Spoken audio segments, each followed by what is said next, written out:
Hello, everyone. I am Julianne Meyer. You are watching Own Your Wellness, and I'm excited to be back. I haven't done a show in a little while, just because I was doing the Think and Grow Rich Institute Summit with the LA Tribune. And for those of you who missed it live, you can watch it again on demand. Just go to growrich23.com and you can sign up and be a part of that. There's a lot of free gifts. It's a lot of fun. So I highly recommend that you see a lot of the thought leaders of today.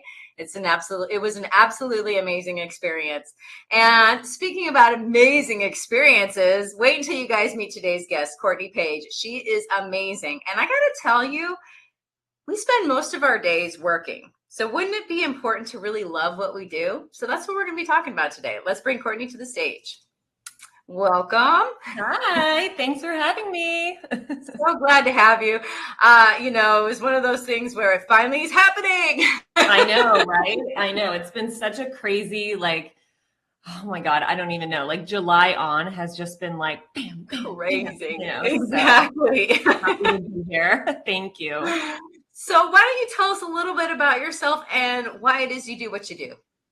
Sure. So my name is Courtney Page. I own Resume Career Coaching and Development. I have a podcast called Resume.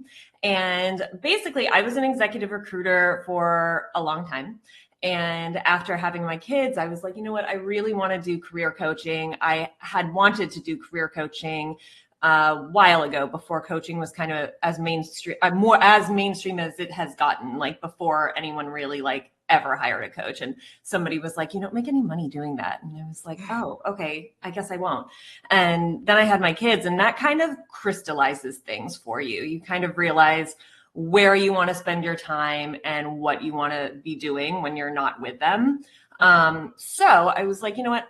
I really want to do career coaching. That was my favorite part of recruiting, and as well as interviewing. So I always loved podcasts, and I got really into podcasts while driving my daughter for her naps, because she refused to nap in her crib. So I was stuck in the car for 2 hours driving up and down the coast, and found some amazing podcasts. And I was like, you know what? I spent so much time interviewing people, and I loved interviewing people when I was recruiting.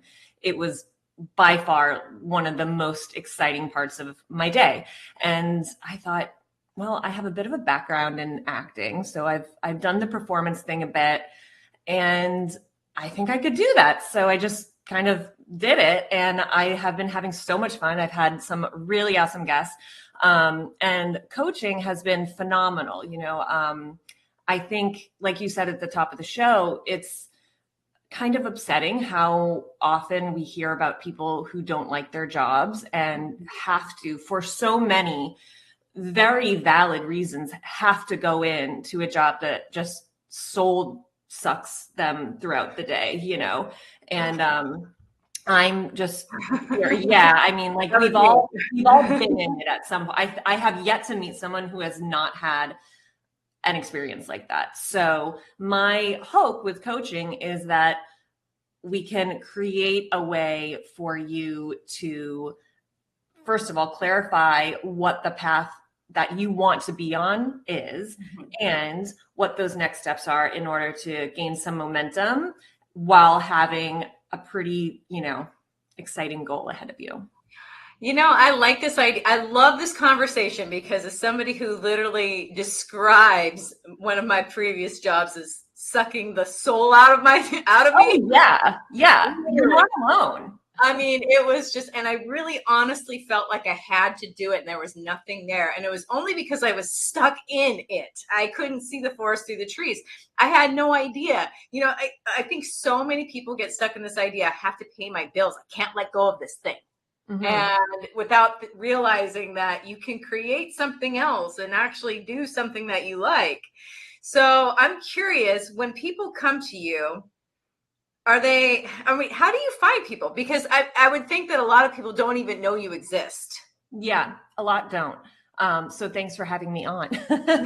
More now know. Yes. So actually, it's so interesting. A lot of it comes through word of mouth and LinkedIn. So being in, careers in the career business, LinkedIn is kind of the natural, social media platform.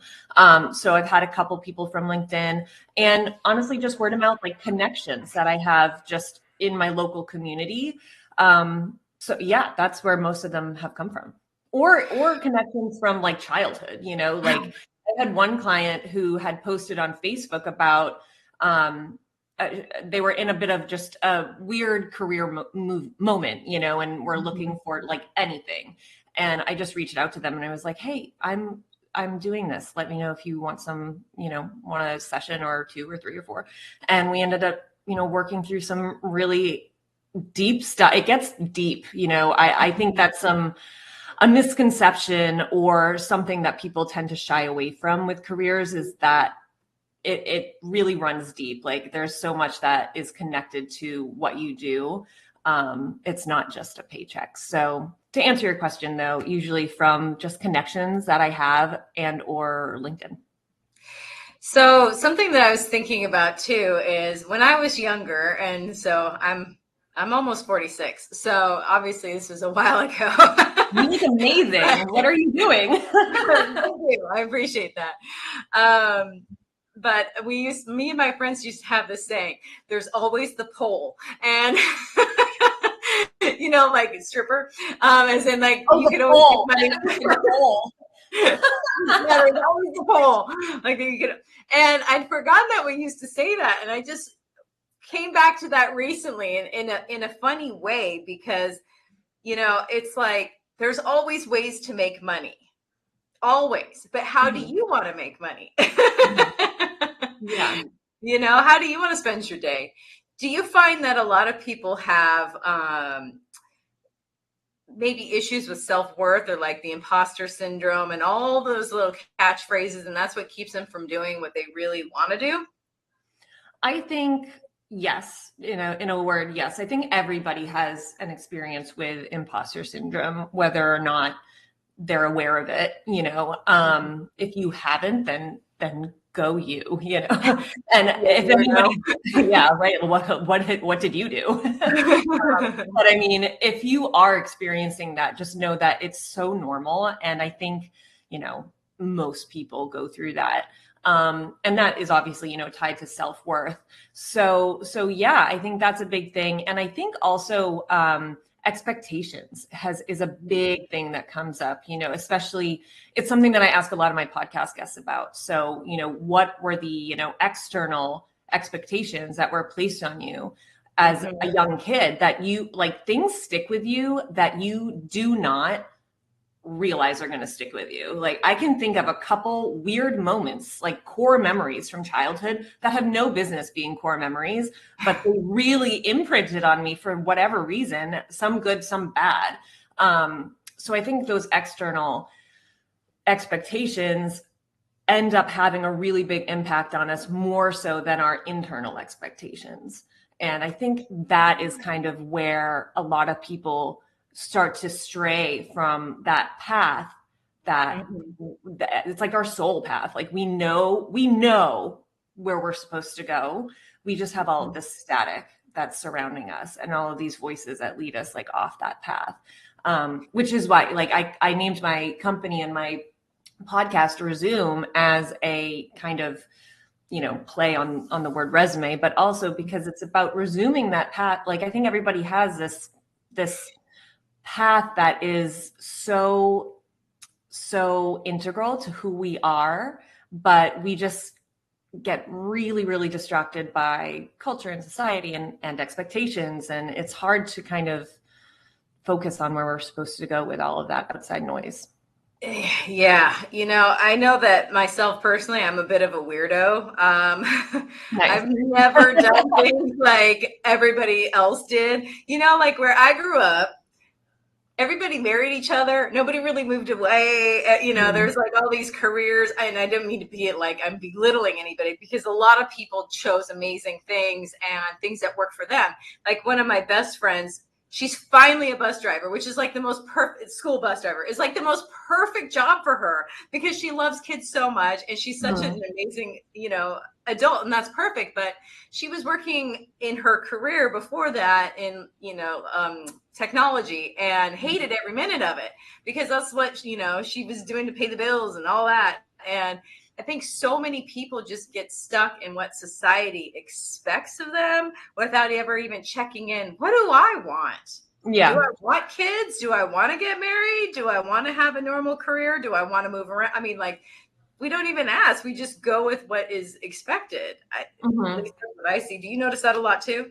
Yeah, totally. Yeah. And especially with those, people who have really either successful parents or a lot, like my husband is Brazilian. He came from Brazil, so he has this kind of immigrant mentality. And it's just, I was born here from generations of Americans, it's just such a different mentality of like, just where you come from really has such a huge, really molds like how you look at money and careers and what success is, so yeah, I think there's a lot that goes into making decisions that have absolutely nothing to do with what we actually want and with what other people want, Yes. You know what I mean? Yeah. No, it's funny too, because I recently got married. It's been less than a year, and Congratulations. and like I said, I'm almost 46. So everybody's like, finally, even my dad, he's like, I told you it would happen. He goes, I think he was losing faith. Yeah. But the funny thing is I was fine. Good for you though. Yeah. It's funny. I totally could have gotten married a million times before, but I chose to wait. And I'm glad, because I only intend to do it once. And, I couldn't have picked a better partner. But it's just funny because, like, there's so many things that I don't know that I really it took me a long time to be able to not hear that noise so much and let it influence me so much. So I'm curious too, like when people, when they come to you, are they really feeling stuck, or is it kind of like they just have this knowing that they're meant for something different and something more than what they have? I think it's usually that's the first thing that people kind of are comfortable admitting. Like, I'm stuck in my career, because that's kind of an easy thing to lead with, as opposed to like, I'm meant for more, That's ownership. But like, I think, that comes up later usually. And I think meant for more doesn't necessarily have to mean like I'm meant to be on this big whatever stage, or I had this like really visible career. It's just meant for more, whatever more means to you. So, some people are either have been, laid off. There were a lot of layoffs during COVID, and that it's so funny because so much of the time people get laid off and they're like, yeah, well, so I was laid off. Some people had multiple layoffs, it was a crazy time. And I usually ask, how did that feel? Like, what feeling came over you when you received that news, when you walked out of the building? Like, what were you feeling? And most of the time they're like, relief. Like, I didn't want to be there anyway. And it's like, okay, well, so we know that now, and so, yeah, I think, it's mostly just that they are stuck and they're just not sure where to go next, because a lot of the time we have invested so much time and energy. And if you went through, college or any kind of, paid education, money, and there's a lot of guilt wrapped up in that, either self-guilt or guilt towards if, somebody paid for your college or whatever, in kind of turning your back on that, where it's like, I spent all this time like creating this, career that I don't like anymore, but what now, what will people think, what am I even going to do with it? Was it a waste of time? That all comes up. So, I'm so glad you mentioned this, and I don't always share this part of my life, but I think for the people that are watching it will help too.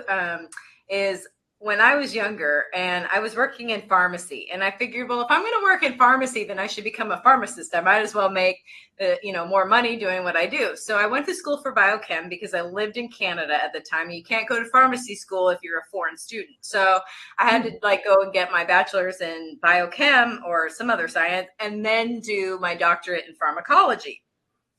So I go to school, and, part of why I wanted to do this was to prove how smart I was. So I really proved how smart I was because I didn't do anything with that. And I really didn't want to do it. But it was just interesting because I spent all this money, all this time going to school for biochem.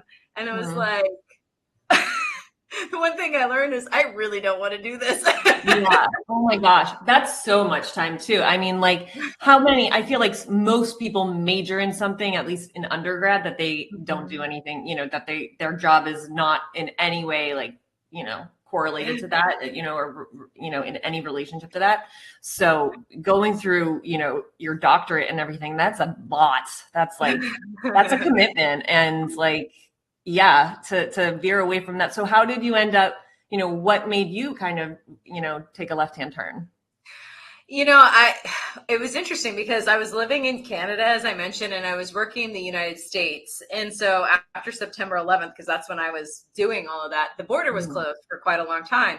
And so I kind of stopped working. And then it was one of these decisions where I wanted to move back to the States. So of all places, I chose New York City. I mean, ground zero was still burning when I moved there. It was like that fresh off of 9/11. And they didn't have any compounding pharmacies, which is what I was interested in doing, was working in compounding. So I decided, well, I guess I'll just be a full-time volunteer. And it just never went back. I was like, I can't do it. Wow. So that's really kind of how I got out of it, was from there not being any decent compounding pharmacies in the city.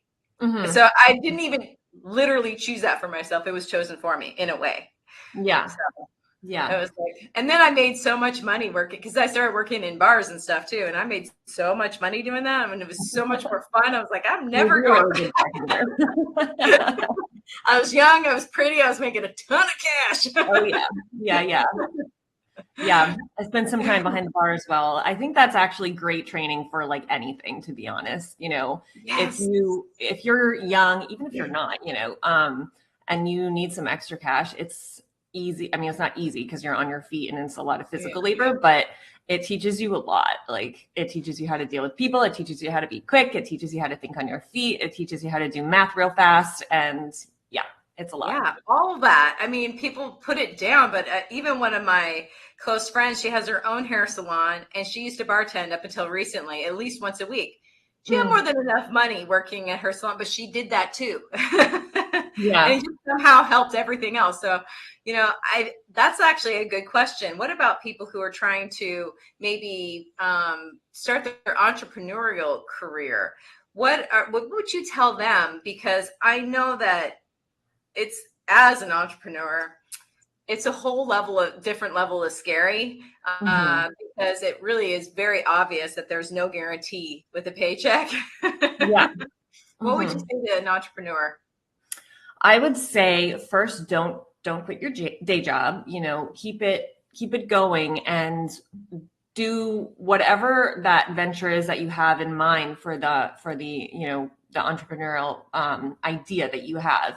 Take the time on the weekends, after work, before work, to kind of flesh it out and start it while you're still working, and do whatever you can to create it as much as you can while you still have that kind of stability to support you. And also, like we were just talking about, you can always get, a side job while you're working to kind of start, creating a little bit more of a nest egg to give you that kind of cushion when you are ready to jump ship. But I wouldn't recommend just jumping ship with no plan or nothing. That's not something I would recommend. Some people need that kind of burn the bridge. Yeah, some people need that, but I would say just try to stick it out until like you really can't anymore. And then like go for it, but definitely go for it. Don't dream about it. You know, like if you are thinking about doing anything entrepreneurial or have tried it in the past, you know, little things, that I feel like that usually means that there's something there, that there's some want or need or something. And it also, you know, it doesn't have to be the main event. Like you can do entrepreneurial venture on the side, you know, a side hustle or whatever. But I feel like that kind of minimizes it, where it's like, oh, it's just a side hustle. Like you're a business owner. You can be an employee entrepreneur. So you can have a job and be an entrepreneur. Like there's no law, you know, that says you can't do that unless there is a law about, you know, competing interests and whatnot. But that's getting very technical and there probably isn't. But I mean, like if you want to make jewelry, go ahead, be a jewelry owner, you know, or a business owner that, you know, sells jewelry online or whatever. You can still have your job. So I think there's this kind of misconception that you have to do one or the other, or like kind of half-ass one, you know, sorry, but, and you can do both, you know, if you have the time and energy to do it. Now, I'm really glad that you said that, because it is not either or. It can be both. It does not have to look a certain way. You do not have to stay in your career for 30 plus years to get that gold watch. It can change as you change. So anyway, we need to go to a commercial break. So we're going to be back in just a moment. And for those of you who are watching us live, thank you so much for being here. When we come back, we're going to continue this conversation and we're going to talk a little bit more about how to discover the right path for you. We'll be right back.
When drug or alcohol addiction take over, things begin to disappear. Your friends, your family, and eventually, you. Recommended by Dr. Phil, New Method Wellness can help get your life back with individualized treatment plans for dual diagnosis clients. New Method Wellness provides the most highly credentialed treatment in a safe and welcome environment. Call New Method Wellness for your free consultation and ask about our national accreditations. Together, we can put the pieces back together.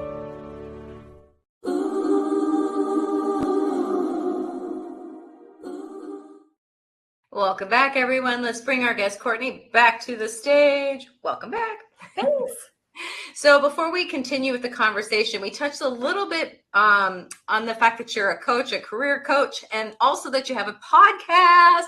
So I want to talk about both of those things, because I think that what you were doing is so needed. And I love the name Resume too, because it's awesome. Thank you. Very thoughtful. So I would love for you to share a little bit more about both of those things. Sure. Yes. So Resume is the name, like I said earlier, is the name of my career coaching and development company, business, and my podcast is Resume. So you can find Resume on Spotify and Apple Podcasts. And I did it. So and this is like something you learn as you go. So I was like, I'm going to be really cool and make it like interesting. So it's RE colon, like like in business, Resume. And I realized after searching that on Spotify, I was like, I don't know, maybe that. So anyway, it will come up. You can also just search my name, Courtney Page, and it will come up. But yeah, I mean, the podcast was really just born out of this passion for the medium. I love just being able to talk to interesting people. So it's kind of just an excuse for me to do that.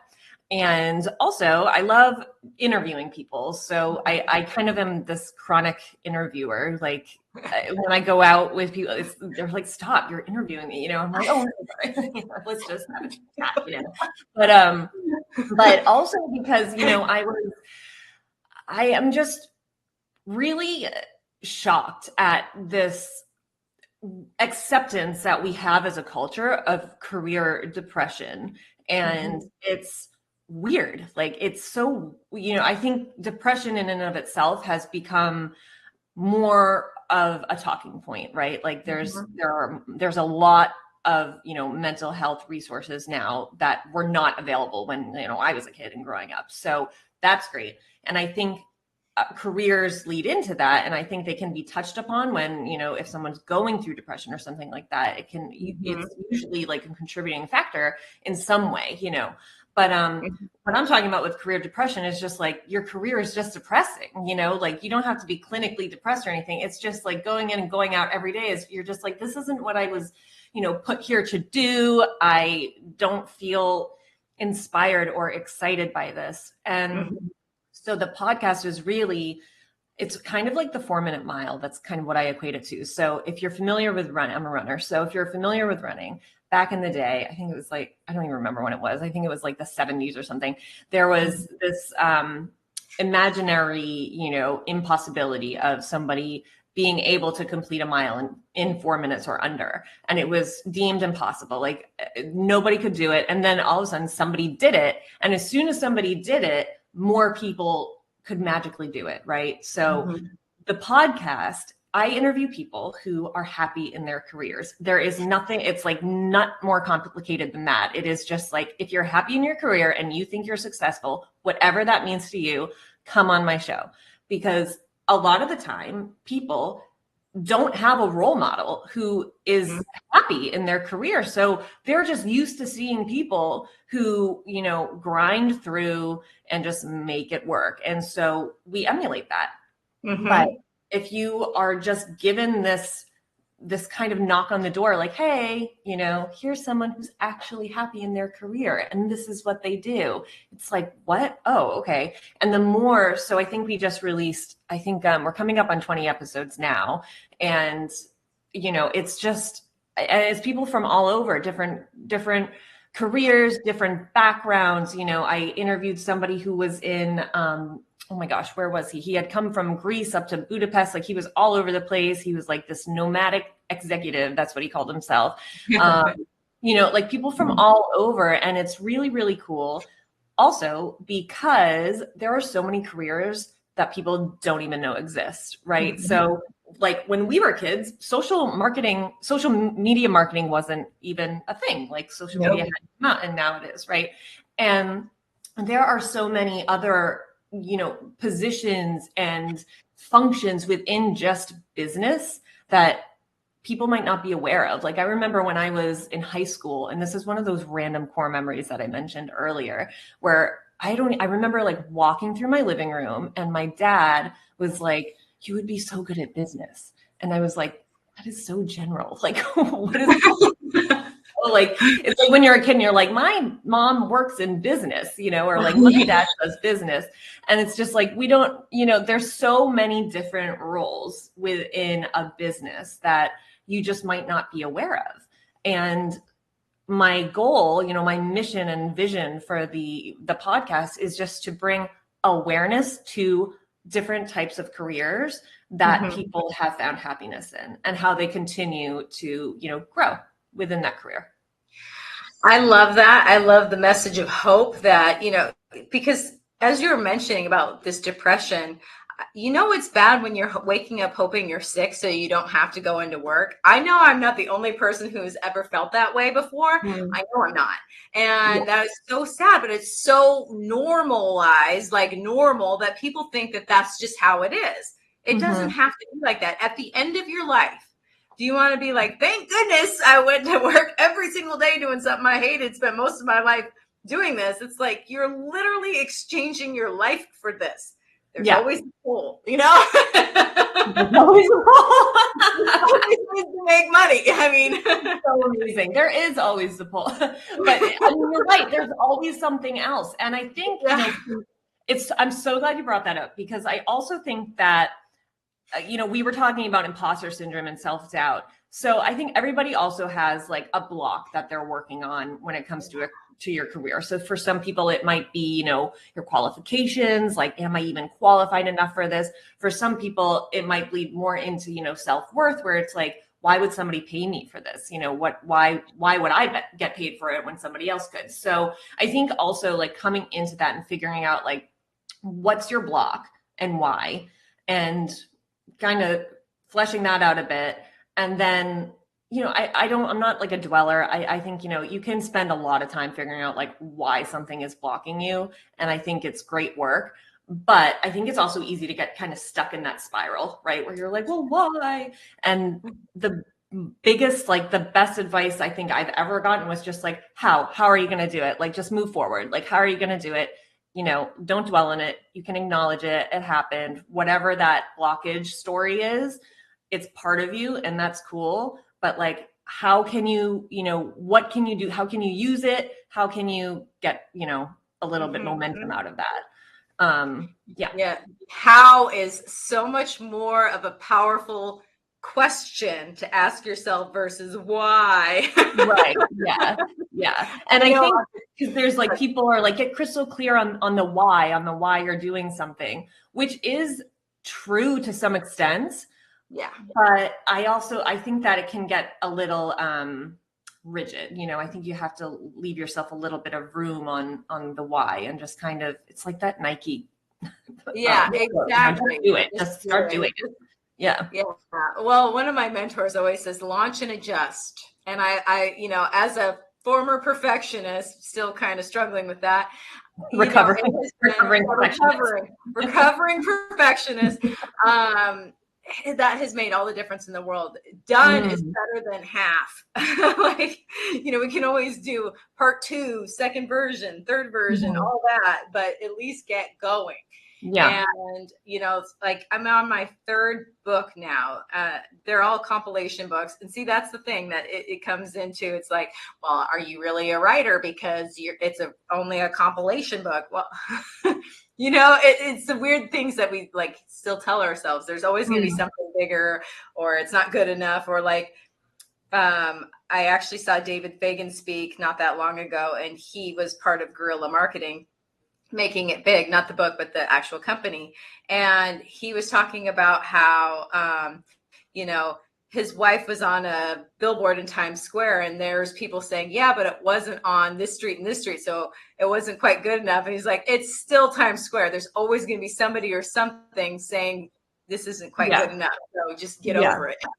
And something, as you were talking, I was just thinking that, so I studied English in school. So going back to like, what you major in have to do with anything? So I did English and political science. And I remember I was taking a poetry class, and there was something about, I don't even remember what poem or what we were studying was, but basically there's this idea around poetry that a poem is never really ever finished. Like, you could continue working on a poem forever. Like, there's no end result for a poem. Like, whatever gets published is just that version. And not to get like super squishy, but like, that's our life. Like you can come up with all the different plans and whatnot, but at the end of the day, like, we're just editing throughout. And like, whatever version you show up with today, like, that's the most recent version, and you've edited it up till that point, and that's what you're working with today. And you can still edit it. Like, you can go in and edit that like as much as you want. Like, there's no there's no rule book really. I mean, people think there is, and that's where it gets, Well, I know that I've been stuck in that mentality as well, but you're right. As long as you're alive, it's not done. Yeah. There's always going to be something changing. Always. Yeah. And when it does end, that's what gets published, Yeah, exactly. So you don't want to publish it before it's over. Yeah, no, I really like that. It's kind of like the health and wellness journey. A lot of people think that they'll be done at some point. No, honey, it's your life. You don't finish until you're dead. Right. Like your body doesn't just stop once it's well, like. Yeah, exactly. You got to keep going. It's a way of being, and it's a continuing, evolving thing. I love the idea of the edit. I think that is such a beautiful way to put it, because it's not over. It's not final. It's not set in stone. You can keep moving forward. And, and I love this too, is like, we're always telling ourselves a story. So why not change it and make it better? Right. Yeah. Right. Yeah. And that, oh my gosh, that's so funny. One of the, if you go to my website, one of the little taglines it was like the first tagline when I was working on branding with this amazing brander, which I can share with people, but she's incredible. She's in South Africa. She's amazing. And we were working on it. I was like, I really want it to be called Resume. And she was like, okay, send me a tagline. And I had 3. And the first one that I thought of, and it just came to my mind, there was no real thought involved, was rewrite your future. Because a lot of people have this kind of doom that it's already, predetermined, or that it's really hard to change that trajectory once you're kind of entrenched in whatever you're entrenched in. And it might be hard. This isn't oh, it's easy. It's not easy. It's work. But if you're really I can't do it anymore, you can change it. You can rewrite whatever you want. Yeah, I really like this idea too, because I know, as somebody who is really stuck in my, different careers and things, or we were talking before about, going to school and being locked in. It's I paid for all my own schooling. So I was thinking, man, this is such a waste. But here's something interesting too. You just never know. I mean, I didn't actually end up doing this, but I've always been an artist, and I decided to go to school in Italy for art. And so I was there, and it turns out I'm really good at copying other artists. It's really bizarre, but I'm very good at doing that. So, those were some of the assignments that we had. And so, my teacher was like, "Oh my gosh, you're so good at this. You should be in art restoration." But I'm sorry, the only downside is you're going to have to take all of these classes in biochemistry. And I was like, oh my God. Yes. It's weird, but it's not. And I was thinking, oh my gosh, that's so cool. I've already done that. Yeah. Back, don't worry. That's so interesting. Yeah. You never know what we're going to do. But real quick, one other story that I always love to share is, I remember when I was working in pharmacy, and this is back when I was a technician, and I was working in long-term care pharmacy, which means that we would blister pack things, which if you ever gotten your cold medicine, you push it out through the metal thing, that's a blister pack. So I used to do that as part of my job for the nursing homes and the jails and places like that. So I remember I'm standing next to the blister packing machine with this other woman, and I look over at her and I go, "Do you realize that we spend most of our waking hours in this one spot?" She quit a week later. She was and she and I stayed friends for a long time after that. But she said, after you said that, I thought, I don't want to be standing here.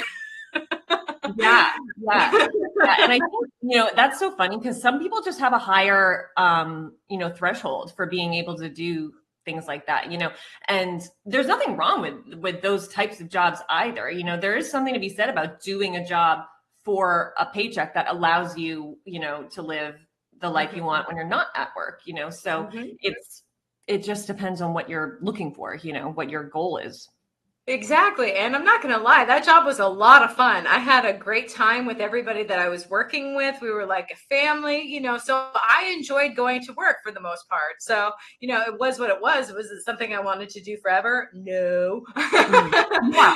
But that's also very important. Like you knew I'm not going to be doing this forever. And I think for a lot of people, that idea of I'm going to be doing this forever is really daunting. And allowing yourself just the mentality, that kind of like mindset switch of like, I don't have to do this forever. This could just be for 6 months or a year or whatever. That kind of exit strategy, that freedom to like think beyond is really liberating when you allow yourself to go there.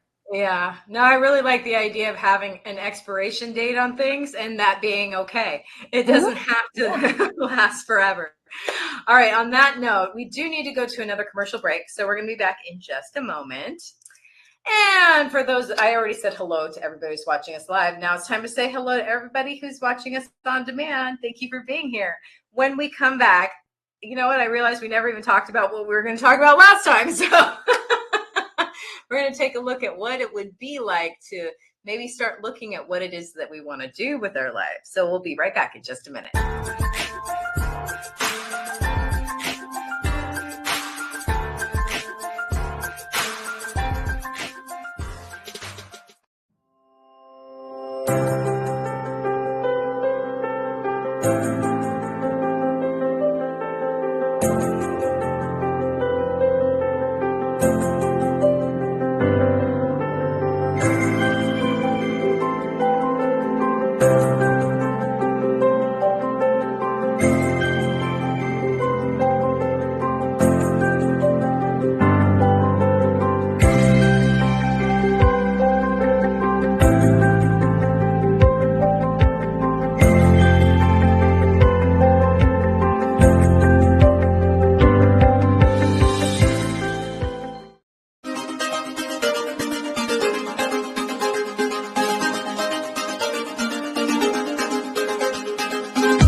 Welcome back, everyone. Let's bring Courtney back to the stage. Welcome back, Courtney.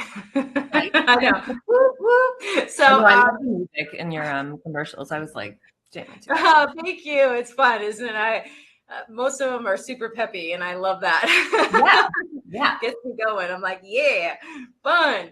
Because life is so serious, and we don't have to be serious just because it is.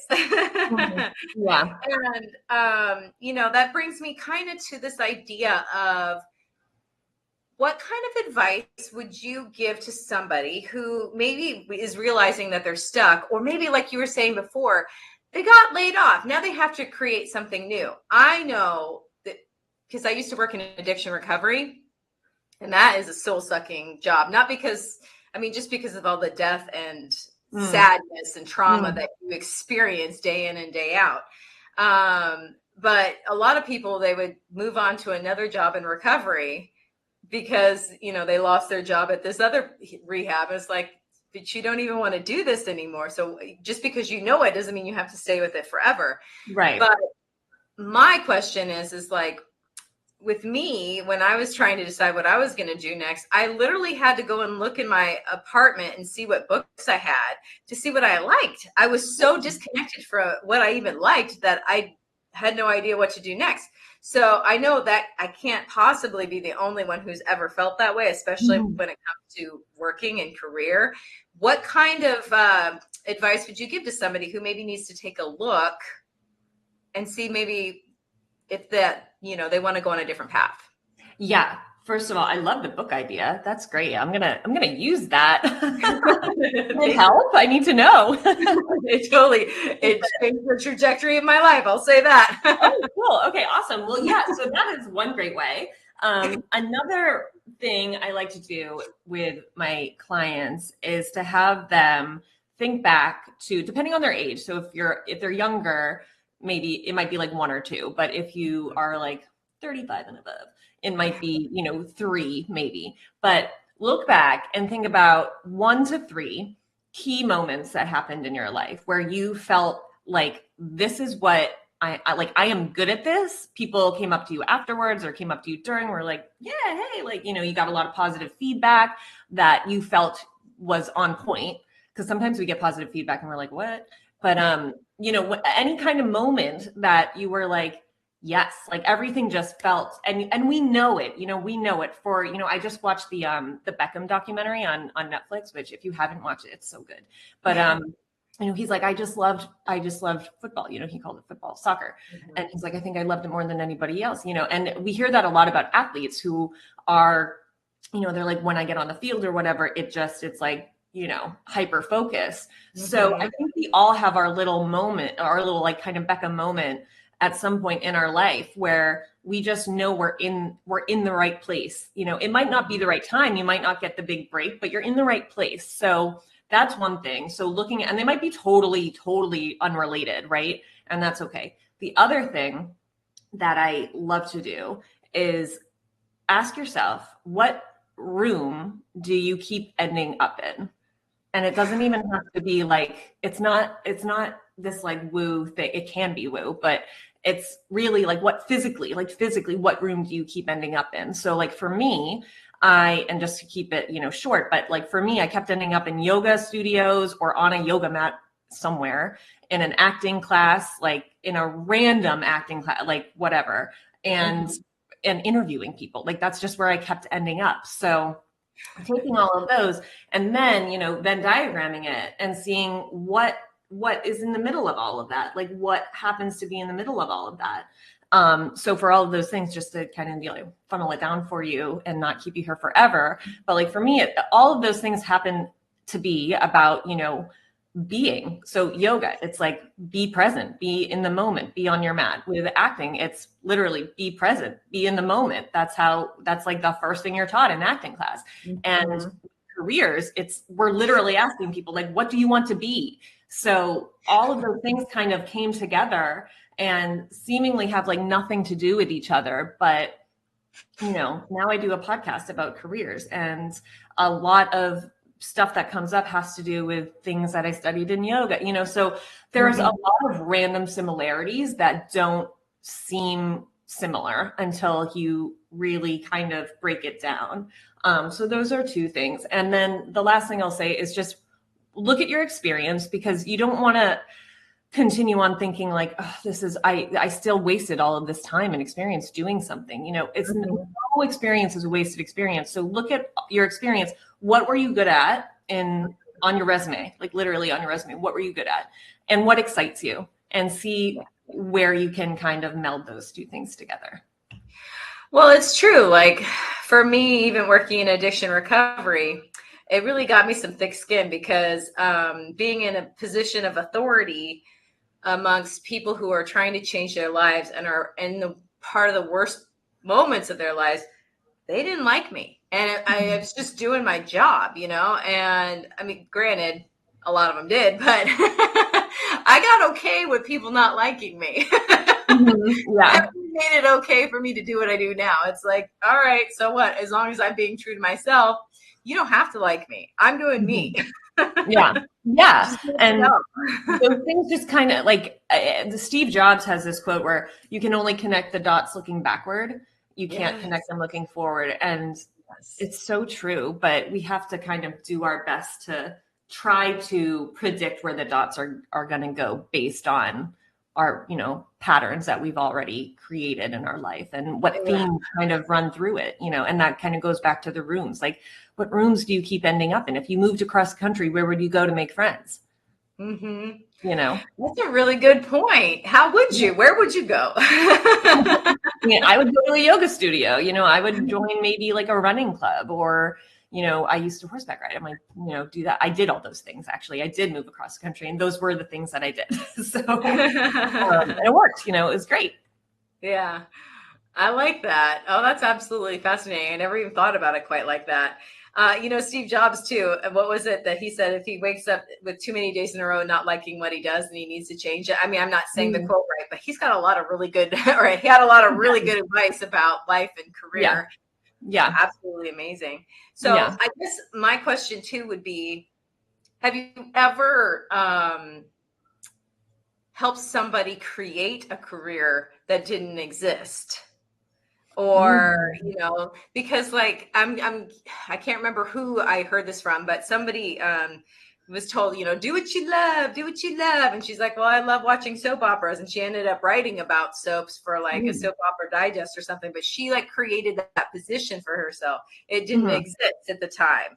So have you ever, helped somebody create something like that, or just sort of figure out where does it look like you're just helping them figure out what they want to do? Yes and yes. So yes, figuring out what they want to do, what talents they have. So like talent excavation. So seeing like, what are your talents and skills? And of those, what do you actually enjoy doing? Because you might be really good at something, but if you don't like doing it, then you don't have to do it. There's no requirement. So, like looking into that, and that will also help figure out like what to do. But yes, so I think that kind of ties into the entrepreneurial thing, because I think a lot of people who end up doing something that isn't a thing yet, and they end up kind of doing their own business. So, I have one client who she works in wardrobe on TV shows, and she loves bags and stuff like that. So we're working on creating either like a brand or doing some kind of import export thing, because she's from another country and wants to kind of stay connected to her roots.